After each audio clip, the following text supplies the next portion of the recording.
Boa tarde, pessoal. Vamos gravar a nossa aula de número 24 da playlist do terceiro ano, agora parte de polinômios. A aula aqui vai falar sobre o teorema das raízes conjugadas e as raízes racionais. Seria a última aula, só que eu decidi colocar mais uma aula depois, falando de métodos sobre resolução de equação de terceiro grau, ok? Então, essa aula 25 vai ser a última aula de polinômios. E começamos geometria analítica no vídeo 26, ok? Então, iniciando a nossa aula, compartilhando com vocês a nossa tela. Vamos lá.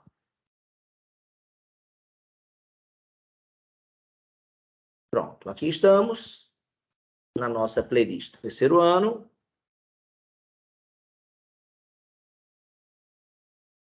O que aconteceu até agora está mostrado aqui.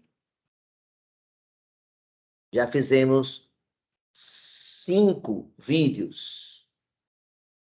O 19, o 20, o 21, o 22 e o 23 sobre polinômios. O último vídeo foi sobre as relações de Girard, como último assunto. E a aula de hoje, 24, vamos falar de 2 teoremas. O teorema das raízes conjugadas e o teorema das raízes racionais, conforme está mostrado aqui nesse roteiro, tá? Então, estamos aqui na aula 24 e vamos falar do teorema das raízes conjugadas, sua demonstração, o teorema das raízes racionais, sua demonstração, e vamos fazer 3 exercícios de cada teorema. Então, vamos lá. Bem, o teorema das raízes conjugadas diz o seguinte, afirma o seguinte: se a equação polinomial admite um certo número complexo, como raiz, aquele número que anula, né? O valor numérico em uma raiz é 0. Então, o seu número complexo conjugado também será raiz, né? Então, você tem um número complexo do tipo A mais BI, o conjugado desse número complexo vai ser manter a parte real sem nenhuma mudança e mudar o sinal da parte imaginária. Então, se esse cara é raiz, né? Se P de A é raiz, ou seja, vale 0, o que a gente tem que provar, nosso desafio é mostrar que o P de x, né? Se P de x é 0, então P de x conjugado, que é esse cara daqui, também vale 0. Esse é o nosso desafio. E é isso que está feito aqui, ó, nessa demonstração. Vou acompanhar com vocês. É isso que está na nossa apostila, tá certo? Na nossa demonstração diz o seguinte, ó. Vamos provar que esse teorema, né, da equação, que ele vale para a equação polinomial de segundo grau. Então, vou fazer só para o grau 2. Aí depois vai vir um outro argumento, tá? Vamos lá. Seja um polinômio P de x, aqui está a forma genérica dele, com coeficientes A2, A1 e A0. E suponha que um número complexo A mais BI seja raiz. É isso que ele afirma, que o número complexo é raiz. Então, o polinômio calculado nesse valor, nesse número A mais BI, tem que dar 0. Se tem que dar 0, a gente substitui, então, nesse polinômio aqui, a gente substitui essa informação e no lugar do x, botar A mais BI. Botar A mais BI no termo de grau 2, botar A mais BI no termo de grau 1, e no termo de grau 0 não tem x, não coloca. Aqui você faz o quadrado da soma, ó, quadrado do primeiro, mais 2 vezes o primeiro pelo segundo, mais quadrado do segundo, e multiplica todo mundo pelo A2, então vai ficar assim. Aqui é só a distributiva, que você faz, tá aqui, e repete o A0. Beleza, essa linha termina. Depois, você agrupa os termos que não tem i. Então, ó, esse cara não tem i, esse cara... esse aqui, ó, tem i ao quadrado, mas i ao quadrado vale menos 1. Então, também não vai ter i. Você pode botar em ambos o A2 em evidência. Tem mais esse termo aqui que não tem i, tem mais esse termo que não tem i. Então, agrupa todo mundo junto aqui. E os termos que tem i, que são esse e esse, aqui, ó, ambos têm i, você bota o i em evidência e agrupa eles. Isso tudo tem que dar 0. Mas isso aqui é um número complexo. Se um número complexo é 0, sua parte real tem que ser 0, e sua parte imaginária, que foi a forma que eu separei na parte real do número e na parte imaginária, ambos valem 0. Então, separo, ó. Então, parte real valendo 0, deixa eu só tirar essa chave aqui só para não atrapalhar. Pronto. Então, essa parte real aqui tem que valer zero. Desculpem. E a parte imaginária também tem que ser zero. Pronto. Essa é a afirmação que eu sei que vale. E vale sim, por quê? Porque foi afirmado que P calculado em A mais BI vale zero. Bem, agora a gente quer provar que o conjugado dele, que é o A menos BI, também será raiz. Para isso, vamos calcular o polinômio, o valor numérico do polinômio, nesse número A menos BI. Faço a mesma coisa do outro. Substituo. No lugar do x, A menos BI, aqui e aqui, no termo de grau 2, no termo de grau 1.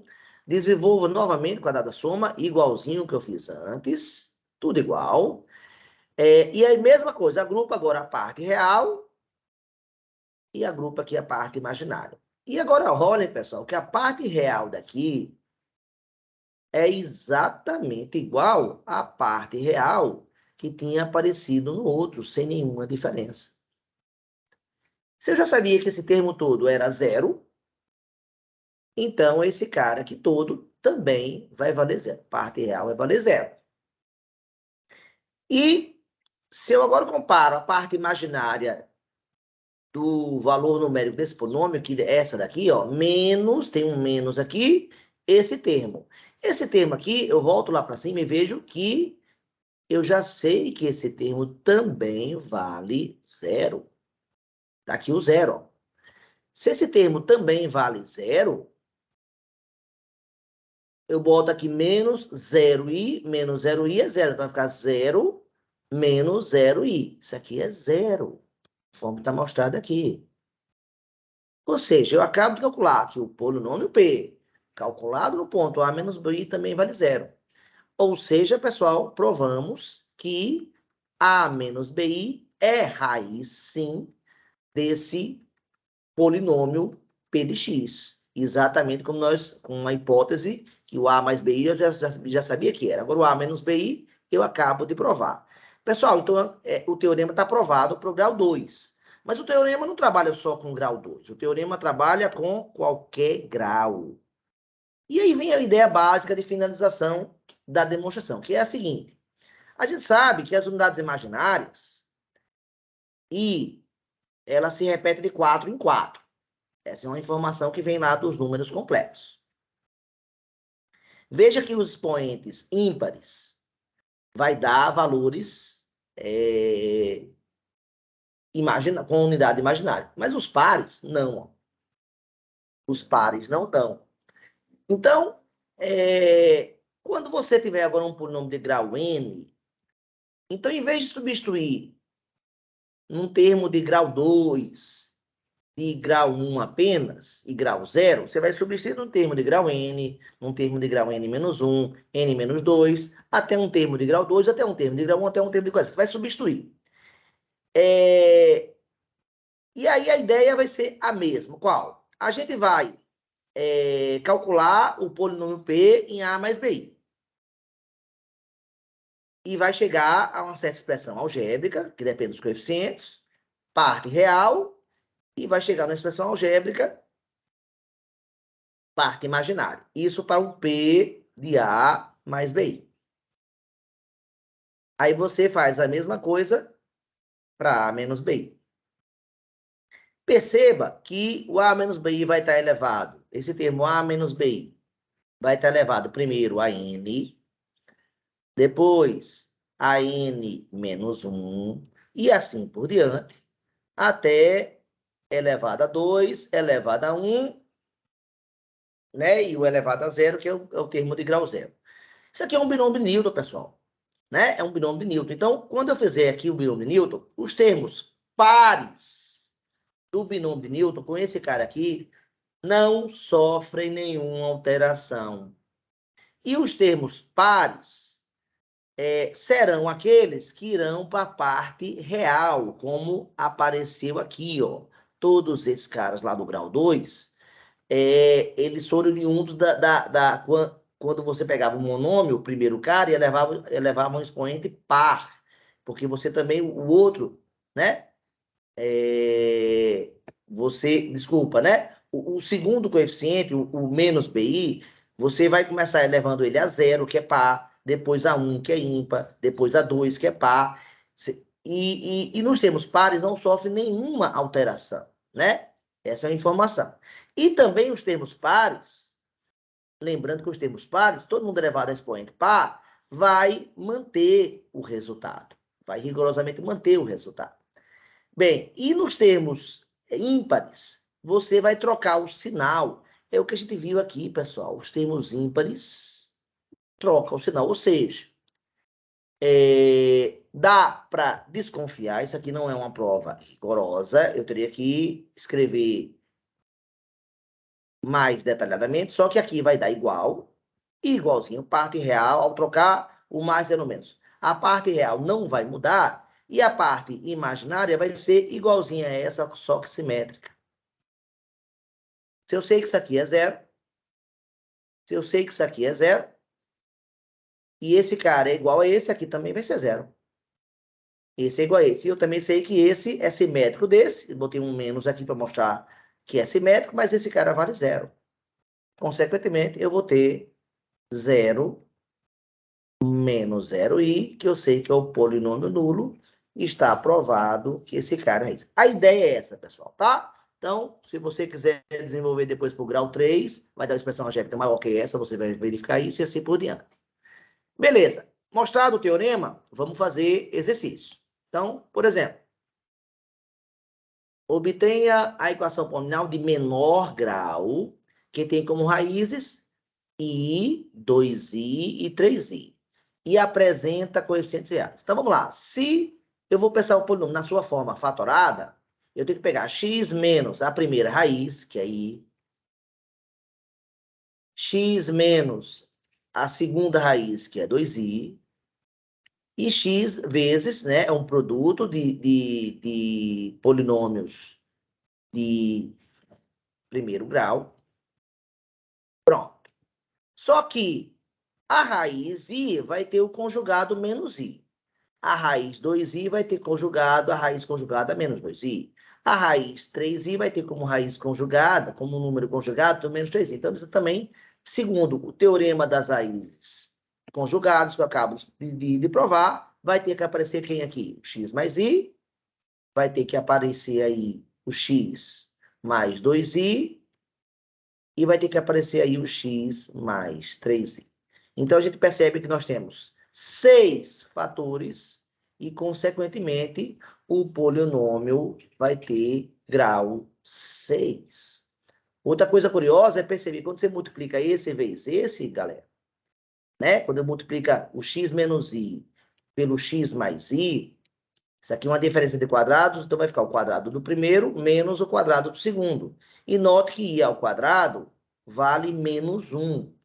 Então, a parte, o coeficiente complexo, ele vai sumir.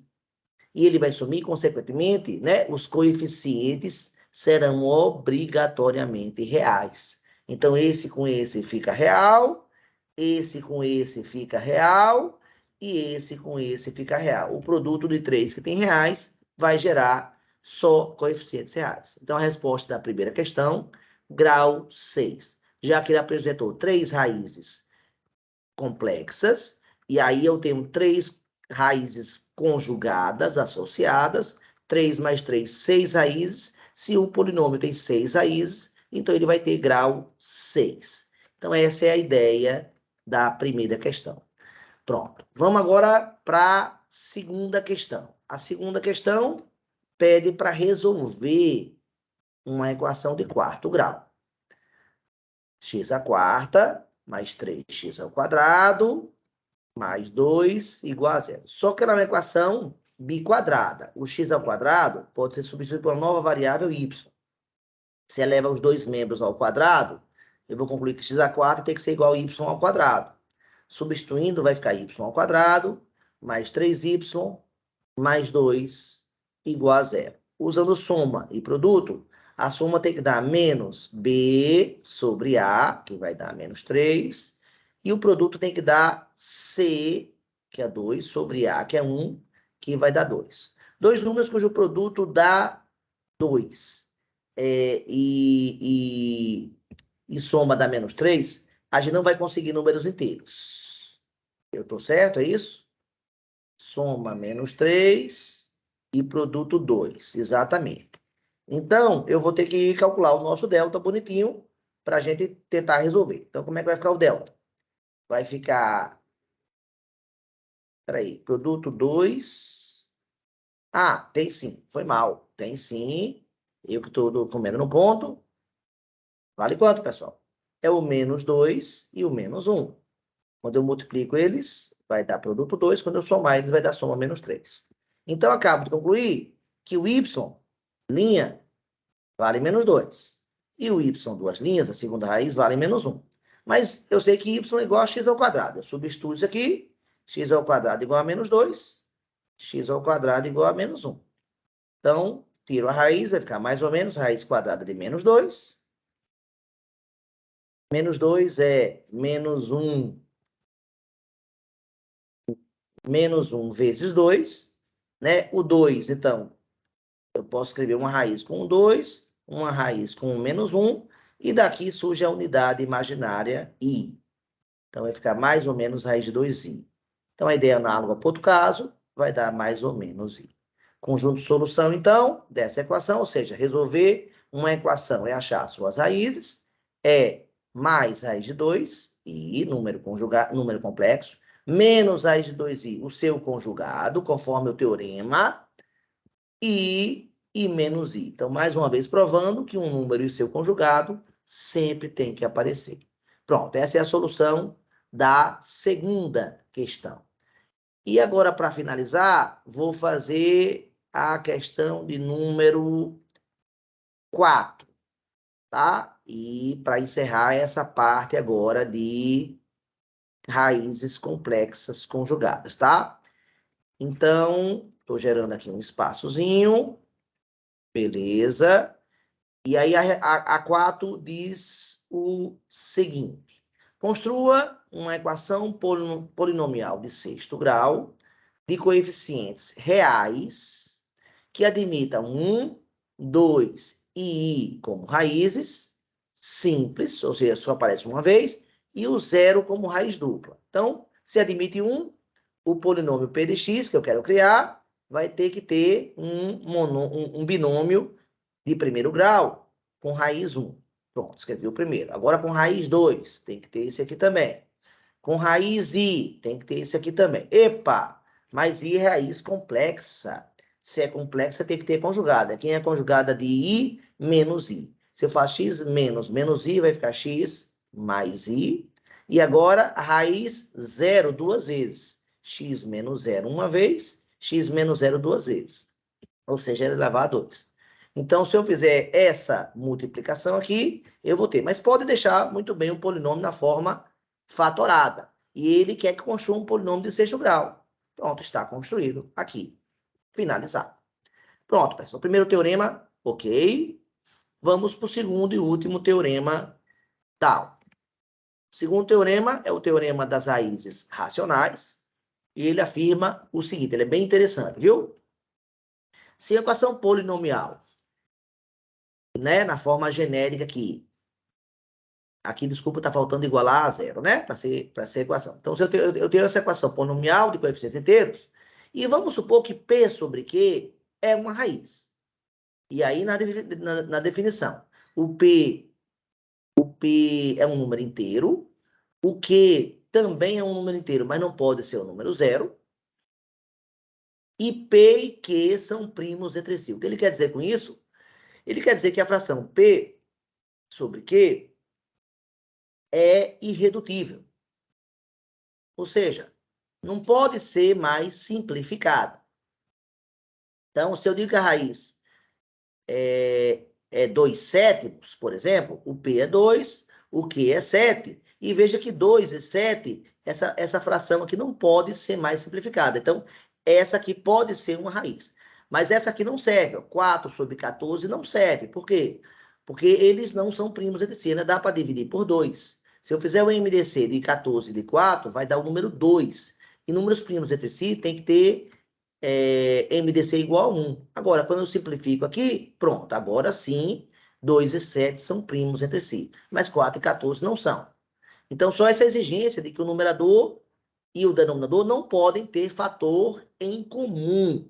Essa informação muito, muito importante para o teorema. Então, se isso tudo acontece, qual é a conclusão que o teorema apresenta para a gente? Ele apresenta a seguinte: se isso tudo acontece, então P, que é o numerador dessa raiz, é divisor do A0, que vem a ser o coeficiente do termo de grau zero, e o Q é divisor do AN, que vem a ser o primeiro coeficiente, ou seja, o coeficiente do termo de maior grau. Então, obrigatoriamente, se tiver raiz racional, ela vai ter que ter esse, quer dizer, esse formato aqui, ela garante que ao escrever uma fração irredutível, o numerador é divisor do coeficiente de menor grau e o denominador é coeficiente, é divisor do termo do coeficiente de maior grau. Bem, então vamos provar. Está aqui a demonstração. E vamos olhar com muito carinho para ela. Diz o seguinte, então, se P sobre Q é raiz de um polinômio, da equação polinomial, né, onde é igual a um polinômio a zero, a gente pode substituir esse P sobre Q aqui nesse X, aqui nesse X, aqui nesse X, eu posso substituir. Então, é o que é feito aqui nessa primeira linha. Nessa primeira linha eu faço isso aqui. Depois ele sugere multiplicar toda essa equação por Q elevado a N. Percebam que quando eu quebrar aqui essa fração, vai ficar P elevado a N sobre Q elevado a N. Quando eu quebrar essa segunda aqui, vai ficar desculpa, vai ficar só olhando para a potência. Vai ficar P elevado a N menos 1 sobre Q elevado a N menos 1. Então, perceba que o termo Q elevado a N, então agora vai baixando o grau, né? Até que o último vai ficar P2, Q2, P sobre Q, e o cara que não tem Q. Então, nota que o Q elevado a N é a maior das potências de Q para o denominador. Se você multiplicar todo mundo por Q elevado a N, você vai fazer sumir o denominador, o que é uma vantagem. Então, eu faço isso. Pego esse cara aqui, esse primeiro cara aqui, e multiplico por Q elevado a N. Então, o denominador vai cortar. Pego e multiplico por Q elevado a N. O Q elevado a N desse segundo cara vai simplificar com Q elevado a N menos 1, ó, e vai sobrar Q elevado a 1, que é esse cara daqui, ó. Pronto, eu vou fazendo isso termo a termo, então, Q elevado a 0, Q elevado a 1, aqui vai aparecer o Q elevado a 2, Q elevado a 3, até o Q elevado a N menos 2, até o Q elevado a N menos 1, e o último termo, que era o A0, olha, o termo que não tinha X, quando multiplicado por Q elevado a N, vai sobrar o próprio Q elevado a N. Pronto, então, escrevemos o polinômio, a equação polinomial agora, substituído o valor da raiz, e ela não tem mais denominador. Agora, olha que coisa interessante. Você pode agora pegar nessa equação e isolar esse termo aqui. Então, você vai passar esses termos todos para o outro lado da equação. Todos eles vão ficar negativos. Olha o menos aqui. E outra coisa curiosa é que todos esses termos que vão ficar negativos, todos esses aqui, começa com Q elevado a 1, Q elevado a 2, Q elevado a 3, Q elevado a N menos 2, Q elevado a N menos 1 e Q elevado a N. Então, ou seja, todos eles têm Q. Então, eu posso botar Q em evidência. Se eu boto Q em evidência, vai baixar o grau uma unidade em cada um desses termos. Então, Q elevado a 1 vai ficar Q elevado a 0, ou seja, vai sumir o Q no primeiro. Agora, no segundo, vai sobrar um Q aqui, que está faltando aqui um Q. No terceiro, um Q ao quadrado. No quarto, Q ao cubo, e assim por diante. No penúltimo, Q elevado a N menos 3. No antepenúltimo. No penúltimo, Q elevado a N menos 2. E no último, que antes era Q elevado a N, baixando 1, vai ficar Q elevado a N menos 1. Pronto, essa é a ideia para isolar o ANPN. E da mesma forma que eu isolei esse cara aqui, eu posso isolar agora esse termo, que é o A0Q. Então, é isso que pede. Isole o ANP elevado a N e isole o A0Q duas vezes. Se você isolar, nós teremos essas duas equações aqui mostradas, que eu estou numerando com os números 1 e 2. Agora, uma coisa bem interessante é a seguinte. Todos os coeficientes, como hipótese do problema, do A1 até o AN, do primeiro ao último, a gente assumiu que eles eram números inteiros. E o P e o Q, na nossa definição, a gente também assumiu que eles eram inteiros. Consequentemente, as operações entre números inteiros, adição, multiplicação, têm que gerar obrigatoriamente um inteiro. É uma exigência. Quando você opera inteiros entre si, o resultado vai ter que dar inteiro, isso na adição e multiplicação. Eu não estou falando, por exemplo, em divisão. Aqui não tem divisão mais. Então, ele é inteiro. Então, todo esse número inteiro, eu resolvi chamar de C, pessoal. Então, tudo isso aqui foi chamado de C, e eu tenho certeza que C pertence aos inteiros. A mesma ideia eu faço aqui com a de baixo. Toda essa expressão aqui também é formada por números inteiros. Então, eu vou chamar esse resultado aqui de um número D, e eu afirmo também que ele é inteiro, ou seja, D também pertence aos inteiros. Ao afirmar isso, essa expressão vai ficar mais simples, vai ficar a NPN igual a menos Q vezes um cara que eu passei a chamar de C agora. Aí, o Q que estava multiplicando, passei para cá, dividir. Então, ficou aqui numa expressão bem mais simples. Vamos olhar aqui para ela com muito carinho. Olha que interessante. Veja agora. Então, foi aquela nossa conclusão. Ó. O número C pertence aos inteiros, né? E o valor de C é dado por isso aqui. E o valor de D é dado por essa fração aqui. O C, o ANP elevado a N, numerador e denominador Q, e o valor de D, o numerador é A0, que é N, e o denominador P. Beleza. Aí tem uma conclusão agora muito legal, que é a seguinte.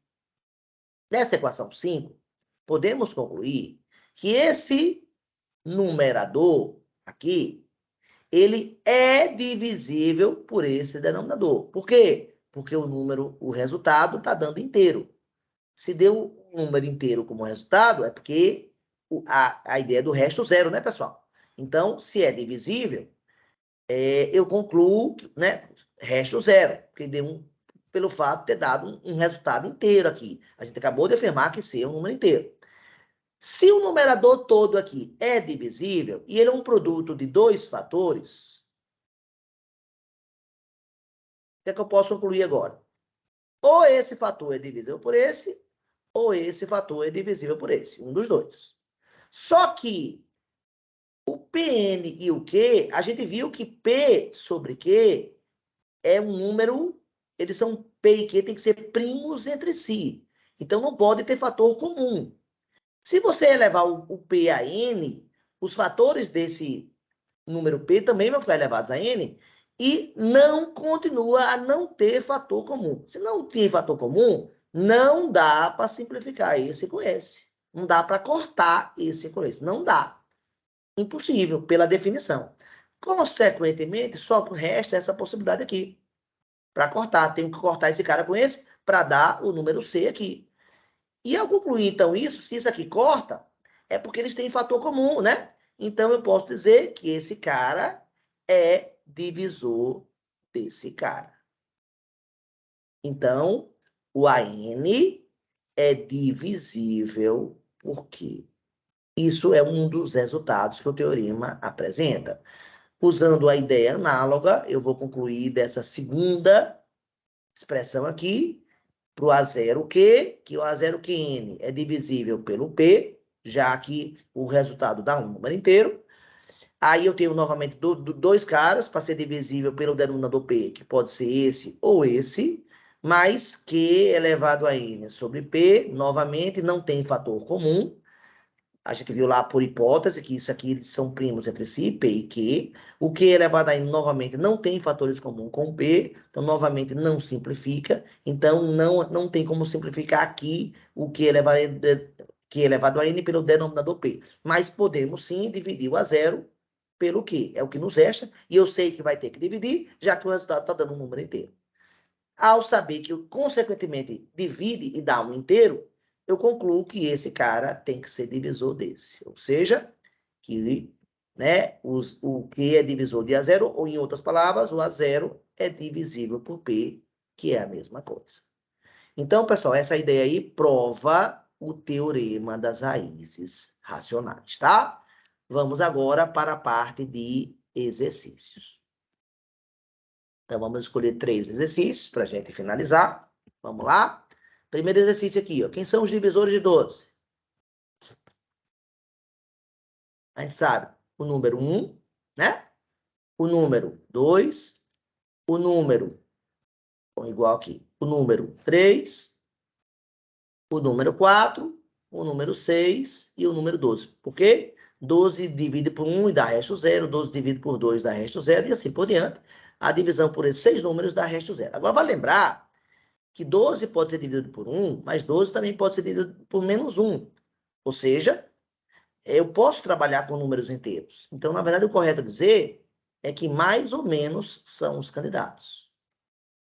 Então, mais ou menos 1, mais ou menos 2, mais ou menos 3, mais ou menos 4, mais ou menos 6. Então, na verdade, o número de divisores é dobrado em relação ao caso que eu trabalharia só com os naturais, tá certo? Então, o número de divisores do 12 são 12 números, tá?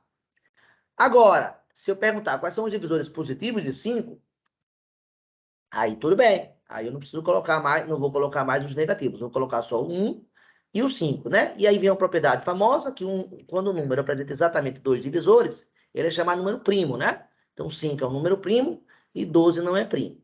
Então, a gente, no 1 e no 2, a gente revisa, né? Como é que se acha os divisores. Então, por exemplo, na questão 3, quais são as possíveis raízes racionais desse polinômio de grau 7, pessoal? Um grau bem grande.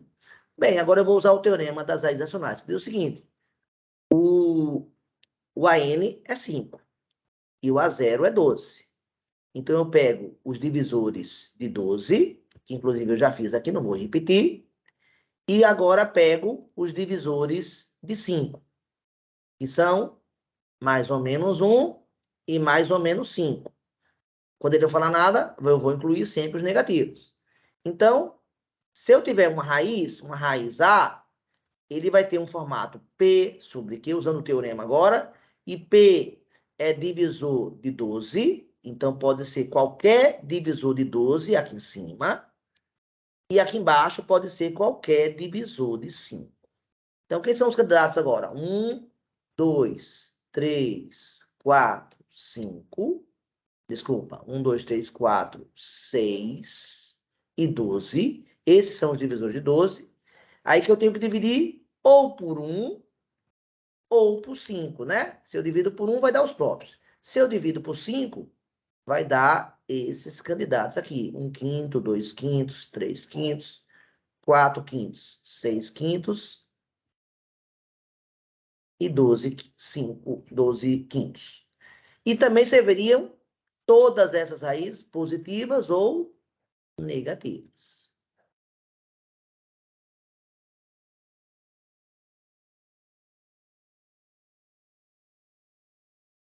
Pronto. Pessoal, esses são os candidatos. Isso é o que afirma o teorema das adicionais. Alguém vai falar, mas dá muito trabalho. Quantos números tem aqui, ó?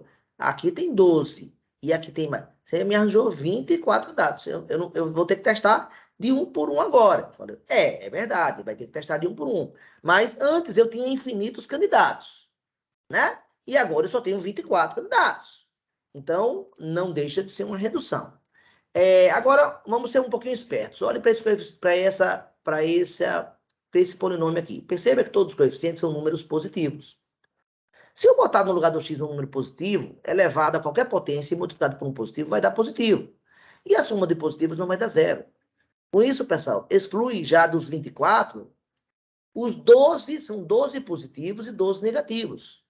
Os 12 positivos já não servem. E aí já reduz meu universo para 12 negativos. Então, em vez de verificar 24, eu só tenho que verificar agora 12. Já é um ganho.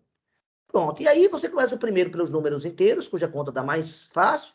E, por exemplo, sempre comece com o número 1, que a conta é mais fácil. Então, se eu botar o número 1, no caso aqui, tem que ser negativo. Então, menos 1. Então, vou começar com menos 1 elevado a 7. Depois, o menos 1, 4 vezes menos 1 elevado. Estou substituindo, tá, pessoal? No lugar aqui do x, o menos 1. O menos 1 elevado a 3, o próprio menos 1 e o 12 repete, isso tudo tem que dar zero. Se der zero, é porque esse cara é raiz. Se não der zero, não é raiz. Então, aqui vai dar 5 vezes menos 1. Aqui vai dar 4 vezes menos 1. Aqui vai dar 2 vezes menos 1. Aqui vai dar menos 1 mais 12 igual a 0. Então, aqui vai dar menos 5. Aqui vai dar menos 4. Aqui vai dar menos 2. Menos 1 mais 12, já posso somar. Vai dar 11 igual a 0. Menos 4 com menos 5, menos 9. Menos 9 com menos 2, menos 11. Menos 11 mais 11 é 0. Como deu verdadeira, eu concluo que menos 1 é raiz. Acabo de achar o primeiro elemento do menos do conjunto de solução. Tem mais? Então, agora eu teria que testar com menos 2, essa mesma conta.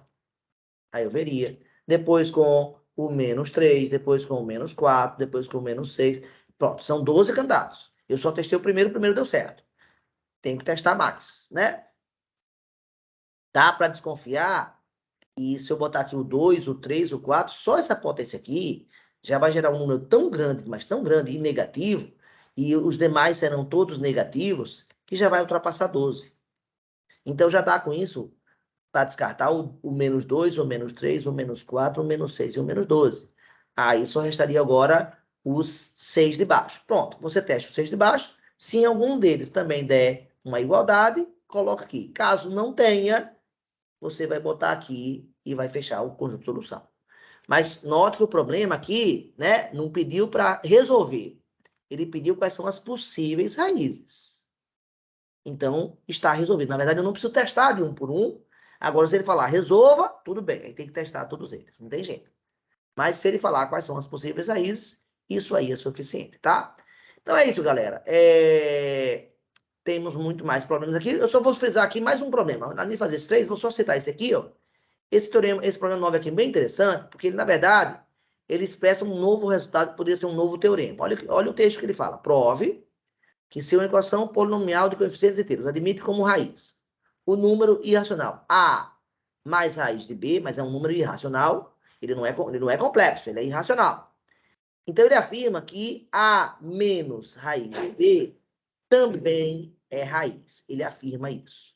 Isso poderia, então, gerar mais um teorema, viu, pessoal? Seria o teorema das raízes irracionais. Aqui não deixa de ser uma espécie de um conjugado, mas não de um número complexo, conjugado de um número irracional. Então, olha que interessante, nós temos aqui um novo teorema apresentado na questão 9. Então, quem conseguir resolver 9, na verdade, está provando um novo teorema.